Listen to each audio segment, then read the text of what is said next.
New graduates were 7% of big tech hires by one investor's count, and software job postings are rising right now. Both of those are true at the same time. So here's the question. This whole thing comes down to, why would anyone hire you now? Start with that 7% because it's the weakest number in this video and the one everybody repeats. It comes from a venture capital firm's own private data. It covers 12 to 15 companies and it describes hiring in 2024. Here's the sturdier stuff. Unemployment for recent graduates hit 5.7% late last year. That's a 3-year high, and it covers all majors, not just tech. New entrants to the workforce are about 85% of the rise in unemployment since the middle of 2023. Underemployment for recent graduates was 42.5%, highest since 2020. And here's the part nobody quotes. That series has ranged between 38 and 48% since 2008. 42.5% sits near the middle of its own range. So it's bad, it's real, and it isn't unprecedented, which is why the advice you keep hearing, keep applying, and wait it out, quietly rests on an assumption about what broke. That assumption is wrong.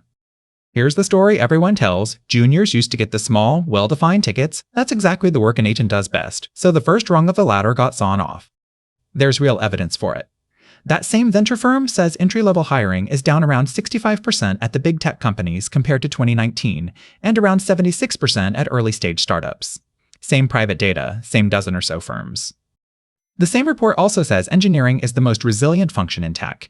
Engineering roles are down 11% against 2019, while total tech hiring fell 25%.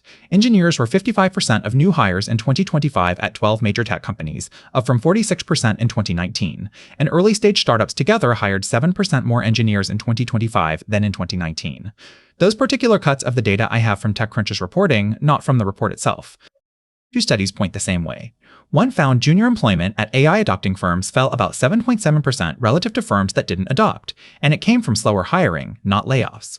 Worth knowing, they infer which firms adopted AI from the job ads those firms posted. That's a proxy. Stanford, working from payroll records, found employment for 22 to 25-year-olds in the most exposed occupations down 16% relative to everyone else. That's the November version of the paper. The August version of the same work said 13%. It's a good story. It's coherent, it's frightening, and it fits what you can see with your own eyes. It's also the wrong shape. Take U.S. postings in tech and mathematics occupations, the ones that state an experience requirement. Between 2022 and 2025, the share asking for 5 years or more went from 37% to 42%. The 2 to 4 year band fell from 46 to 40, and entry level went from 17 to 18. It went up. Indeed's own caveat on that, it covers tech and mathematics occupations broadly, not software development specifically. That's from Indeed's research arm, the people who own the postings data everyone quotes. They found entry-level roles held or grew their share of postings in about 2/3 of sectors. Their conclusion, not mine. Juniors are not being uniquely squeezed out. The whole market is contracting. The Economic Policy Institute pushes it further. Young college graduates are doing largely no worse than young workers without a degree, or than the labor market overall. Unemployment rose for both groups over the last 3 years. That points at a weak hiring economy, not at AI. Then the recovery arrived. Software postings are up almost 15% since late February of 2025, while postings overall fell 7%. Now hold that up against a different window. Between May 2025 and May 2026, 71% of the increase in software postings came from senior roles. So the first rung held. The second one is where the ground fell away. Getting hired was never the hard part. Getting to 3 years is. A market can recover and still be closed to you. Which brings back the question from the top. Why would anyone hire you now? A junior hire has always been a bet paid for in senior time, and the gap you have to be carried across just got wider. So the question an employer is really asking is narrow, and you can ask it yourself today. What can you do end-to-end without supervision and be right? Be specific about it. Can you take a vague request and turn it into something deployed and running? Can you tell it's broken before a user tells you? Can you say why it broke? Most people can't answer that yet, and that's not a character flaw. The job used to supply the answer. You got the ramp, the code reviews, someone senior catching you. That layer is exactly what's being rationed now. So you have to supply it yourself, and this is where almost everyone gets the next step wrong. Here's a claim I can't source. Hand someone an agent before they know what good looks like, and I don't think they get faster. They ship code they can't evaluate. No study in this video measures that on juniors specifically, so take it as reasoning, not a finding.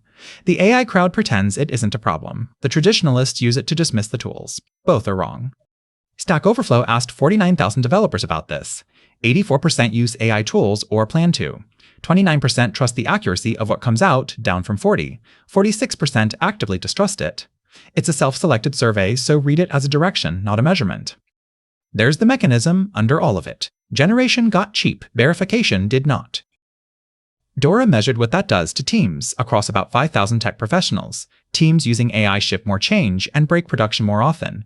Higher throughput and higher instability at the same time. Somebody has to own that extra change. So treat everything an agent hands you as a proposal, not a result. If you can't evaluate the proposal, you haven't saved work. You've accepted unverified code with your name on it and moved the cost to later.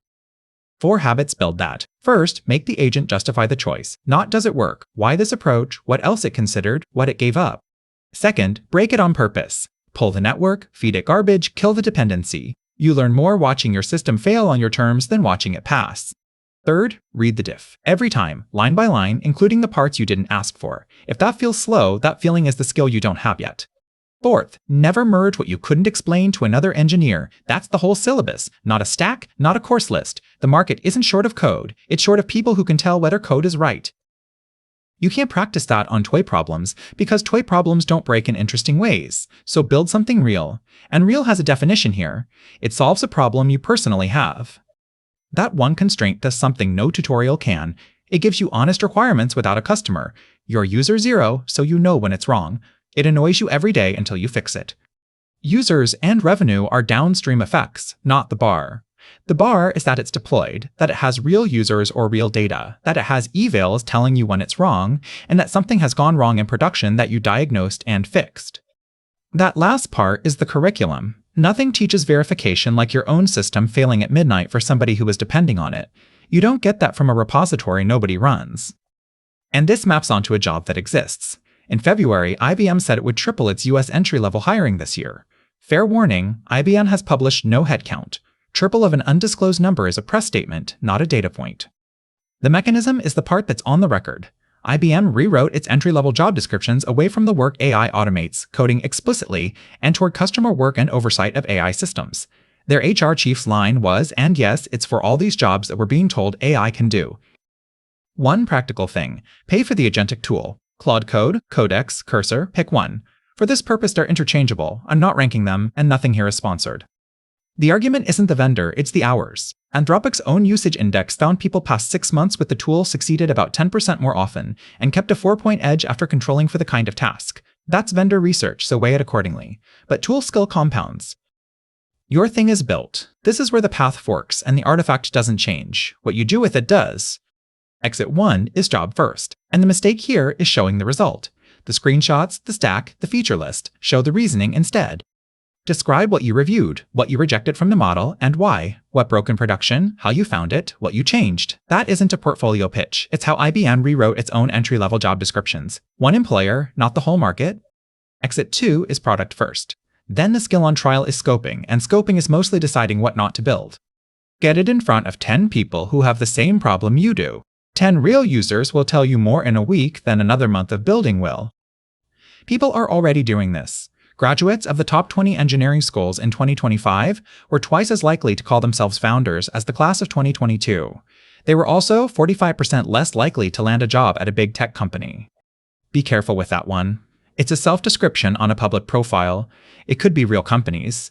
It could be unemployed graduates relabeling themselves. The source doesn't tell them apart, and neither can I. Now, the part that should make you trust everything else here a little less. Nobody has measured how much of this is AI. There is no such study. The firm-level work finds large effects. The Federal Reserve Board, looking across more than 1 million firms, finds no link between AI adoption and job postings. Yale's Budget Lab finds an employment effect it can't tell apart from zero. Both can be true. If junior hiring is moving between firms instead of disappearing, the firm-level effect is large and the total nets out to nothing. Nobody has tested that directly, and I'm not going to pretend to settle it here. The productivity claims underneath the panic are weak too. The only randomized trial took 16 experienced developers and 246 real tasks in their own repositories. They were 19% slower with AI. Afterwards, they still believed they'd been about 20% faster. And METR says its own follow-up is only very weak evidence for how much that's changed since. The most careful measurers in the field published a result they didn't like, then published the reasons not to trust their own follow-up. Survivorship bias, plainly. Advice like this reaches you from the people it worked for. You are not hearing from everyone who built something real and got nothing. And this is not stop applying. Applying is free. Building takes months. Rent is monthly. Run both. The official projection still has software developer employment growing 15% between 2024 and 2034, against 3% for the whole economy. It's also a trend model built on a 2024 base year. It does not know AI happened. So nobody knows when, or whether, this reopens for juniors. Not Indeed, not the Fed, not me.